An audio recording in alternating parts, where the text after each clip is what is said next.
ओम शांति। आपका प्रश्न है, आपने संतुष्टता के गुण धारण करने के लिए कौन कौन से 5 पॉइंट लिए, कृपया विस्तार से समझाइए। उत्तर है, देखो, संतुष्टता का गुण धारण करने के लिए हमने कोई ऐसे पॉइंट नहीं लिया है। ये संतुष्टता ऐसी चीज नहीं है कि आप कोई पॉइंट ले लो और हो जाए, नहीं। इसके लिए तो पुरुषार्थ करना पड़ता है। जैसे 5 विकारों का राजा देह अभिमान है, वैसे 60 गुणों का राजा संतुष्टता है। तो ये जो संतुष्टता, जैसे जैसे हम योग करते हैं, गुणों का चिंतन करते हैं, पॉजिटिव बनते हैं, हमारी कुंडलिनी ऊपर चढ़ने शुरू करती है और अनाहत चक्र जब बैलेंस हो जाता है, सुषुम्ना नाड़ी एक्टिव हो जाती है, तो ऑटोमेटिक संतुष्टता जीवन में आना शुरू हो जाती है। इसीलिए हमने कई टॉपिक रखे हैं यूट्यूब पर। बुद्धि को कैसे दिव्य बनाए, सकारात्मक कैसे बने, विधि योग की बताई है, 4 अवस्था क्या है। फिर ये भी बताया है कि वैराग्य करना पड़ता है या हो जाता है, उसमें भी आता है कि क्या है। ये चक्र के बारे में बताया है, कैसे ये 7 चक्र बैलेंस होते हैं, बहुत कुछ रखा है। वो सब आपको सुनकर, समझकर, जीवन में धारण कर, प्रैक्टिकल में, लाइफ में लाना होगा। ये ऑटोमेटिक संतुष्टता जीवन में आएगी। जैसे जैसे हम डिटेच होते जाएंगे, विकार खत्म होते जाएंगे, विकर्म विनाश होते जाएंगे, ऐसे ऐसे जीवन में नेचुरली संतुष्टता आ जाएगी। क्योंकि वैराग्य मन बुद्धि से होता जाएगा। मिला तो भी क्या, ना मिला तो भी क्या, सब कुछ होते हुए, सब कुछ यूज करते हुए ऐसा जीवन हो जाएगा। तो ये सब विधि हमने बताई है। तीव्र पुरुषार्थ ग्रुप में भी आता है कि कैसे तीव्र पुरुषार्थ ग्रुप में हमारे जो 12 ऑडियो है, इसमें भी सब बताया है। तो ये आपको करना है, ऐसे कोई स्पेशल पॉइंट्स संतुष्टता धारण करने के लिए नहीं है, लेकिन योग की विधि बताई है कि और बहुत सारी चीजें हैं, आप उसको अच्छी रीति समझेंगे, जीवन में संतुष्टता आ जाएगी। और इसके लिए हमारी जो चैनल है शिव शक्ति मेडिटेशन बीके कुसुम करके सब्सक्राइब करेंगे तो प्लेलिस्ट में जा सकेंगे, और ग्रुप वाइज सब कुछ रखा है। ठीक है। ओम शांति। और याद रहे, इसमें कोई शॉर्टकट नहीं होता है। ओके। ओम शांति। आपका प्रश्न है, सबकॉन्शियस माइंड शब्द नहीं समझता कि, लेकिन जैसे हम बच्चे की तरह मन से बात करते हैं समझाने के लिए, जैसे हे मन, गलत काम नहीं करना चाहिए, जिस इससे नुकसान होता है, अच्छे काम करना चाहिए, फॉर एग्जाम्पल ये दिया है। तो इसमें नहीं शब्द का उल्टा हो जाएगा क्या? उत्तर है, उल्टा नहीं होता है।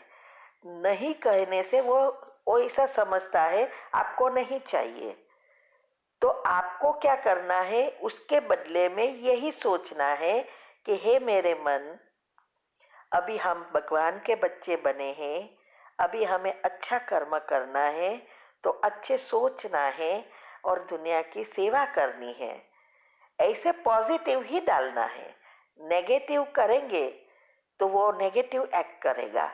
जैसे हमारा सिर दर्द हो रहा है और हम सोचे कि मेरा सिर दर्द नहीं हो, तो वो रॉन्ग हो जाएगा, सिर दर्द बढ़ेगा। लेकिन उसको ये सोचना है हमें कि अब मेरा सिर दर्द बिल्कुल समाप्त हो गया है। ये है सबकॉन्शियस माइंड की भाषा। उस लैंग्वेज में आप करेंगे तभी वो हमारा सॉफ्टवेयर बदलेगा। ठीक है। ओम शांति। आपका प्रश्न है, जिसने जास्ती भक्ति की होगी वो पुरुषार्थ भी उतना ही ज्यादा करेंगे, इसका अर्थ समझना है। मुरली से लेकर प्रश्न है। उत्तर है, देखो, भक्ति किसकी पूरी होती है? जो पहले जन्म में आते हैं उनकी ही भक्ति पूरी जल्दी होती है, क्योंकि वही उनकी ही कला पहले नीचे उतरती है। तो द्वापर से भक्ति भी वही शुरू करते हैं। और इसीलिए ये जो 7 डेज कोर्स शिविर रखी है उसमें 84 जन्म क्या जो राज है वो उसमें आता है कि भक्ति कैसे शुरू हुई। तो वो आत्माएं जो पहले जन्म वाली है वो पहली भक्ति पूरी करते हैं, इसीलिए वो पुरुषार्थ भी ज्यादा करेंगे, क्योंकि उसको फिर से पहले जन्म में माना सबसे जास्ती शक्ति भरनी है। 800 करोड़ में से 33 करोड़ और 33 करोड़ में से 9 लाख और 9 लाख में से भी 108 और 8 कितने आगे हैं।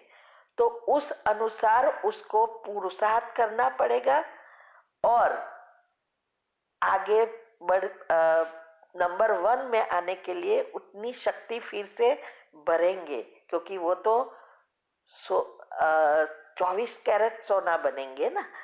इसीलिए अभी हम देख रहे हैं कई जगह पे बहुत भक्ति दिखाई देती है, हाँ?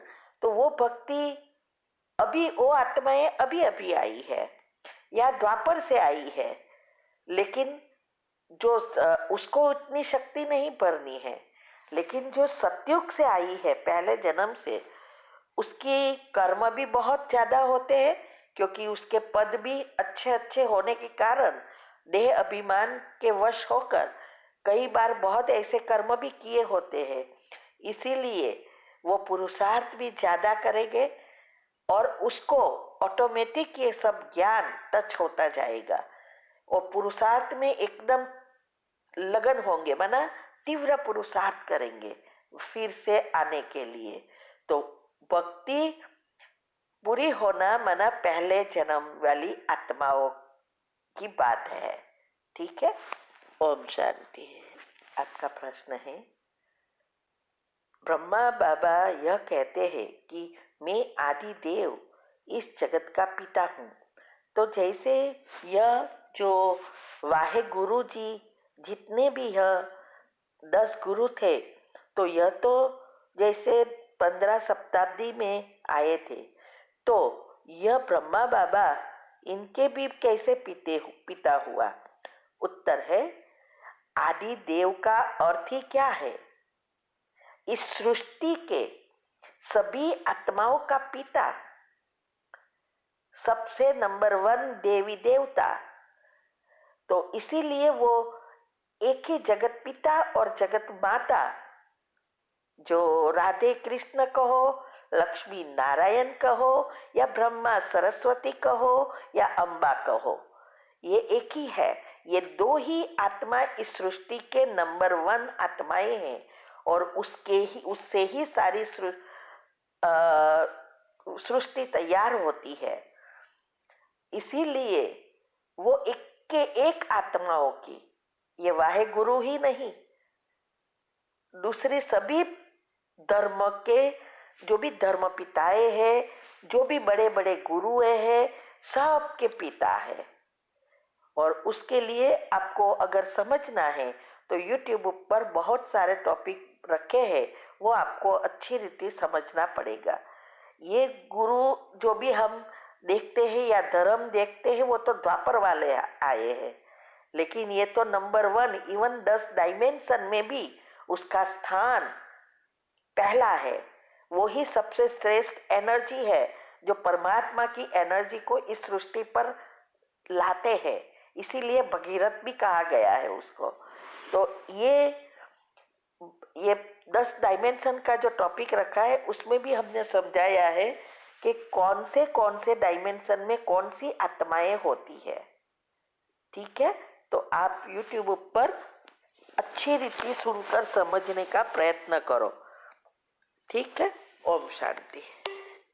आपका प्रश्न है, आज की मुरली में आया कि ड्रामा में एक पार्ट 2 बारी नहीं हो सकता, सब नया है, लेकिन कभी कहते हैं कि ड्रामा हुबेहू रिपीट होता है, नथिंग न्यू।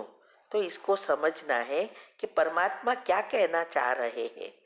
उत्तर है, देखो, ड्रामा हुबेहू रिपीट होना और ड्रामा में पार्ट होना दोनों अलग चीज है। ड्रामा में पार्ट अर्थात इस 5000 साल में जितने भी हमने जन्म लिए हैं, तो एक जन्म का दूसरे जन्म से ना तो फीचर्स मिलते हैं, ना पार्ट मिलता है, ना कर्म मिलते हैं, क्योंकि हर एक जन्म में आत्मा की शक्ति, कला अलग होती है, कर्म अलग होता है, भाग्य अलग होता है। इसीलिए ड्रामा में 2 बारी पार्ट नहीं रिपीट होता। उसका कारण यही है, हर एक जन्म बाई जन्म हमारी आत्मा की कला नीचे उतरती जाती है और उस अनुसार हमें पाठ मिलता है। तो एक जन्म में जैसे श्री कृष्ण है, वो श्री कृष्ण का पाठ दूसरे जन्म में, तीसरे जन्म में या अभी नहीं बजा सकता, क्योंकि उसकी कला कम हो गई है। और फिर अंतिम जन्म में जब मनुष्य कंप्लीटली हमारे जैसे हो जाते हैं, मना तब वो जब परमात्मा उसके तन में आता है, तब उसको कहते हैं कि तू क्या है, क्या बनने वाला है, और उसको ब्रह्मा कहते हैं। वास्तव में ब्रह्मा, विष्णु, शंकर हमारी ही आत्मा की अवस्था है। जो भी परमात्मा के बच्चे बनते हैं, ये तीनों अवस्था को पार करके देवी देवता बनते हैं। तो ये परमात्मा कहना चाहते हैं कि इस 5000 वर्ष में एक दूसरे से नहीं मिलते। अभी ड्रामा फिक्स है, वो दूसरा बदलने वाला। देखो, अभी 5000 साल पूरा हुआ, तो अभी जो सतयुग से नया पाठ शुरू होगा, नया कल्पवृक्ष तैयार होगा, वो हुबेहू रिपीट होगा जो इस समय हुआ है। क्योंकि जो पहली बार हुआ है वही हर समय रिपीट होता है। तो एक कल्प 5000 जो हुआ, वही 5000 साल का कल्प या ड्रामा फिर से हुबेहू रिपीट होगा। तो दोनों चीज अलग है। ठीक है। ओम शांति।